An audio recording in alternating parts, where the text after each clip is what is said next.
Stovky luxusných apartmánov, miliónové domy tých najbohatších Slovákov, golfové ihrisko svetových parametrov, ale aj táto osada.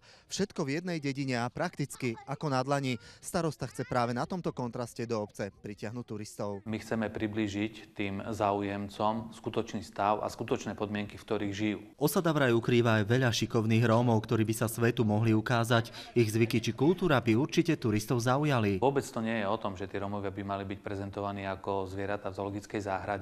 Mnoho miestnych by sa nehambilo svoje skromné príbytky potvárať cudzincom. Za peniaze by im aj čo to zo svojho života prezradili. Jak bývame chudobne a toto, však to je chudoba. Viem sa mu pozdraviť, guten tag, to je dobrý deň. Spravila by som mu kávu. Iní by vraj prezentovali kultúru či rómsky jazyk. A soške kade na dokazine, sami sam do chodkára. Jaj, keď mám kde ja gori.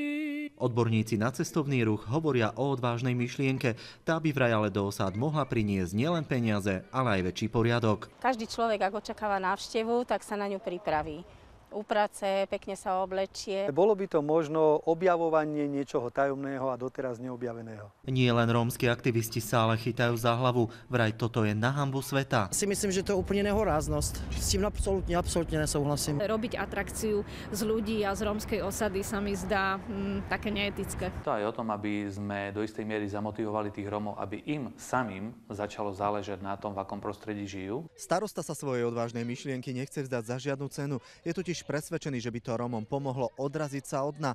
Každé takto získané euro by podľa neho určite vylepšilo kvalitu ich života a vraj aj turisti by z Podtatier odchádzali s nezabudnutelnými zážitkami. Ján Tribula, televízia Markíza.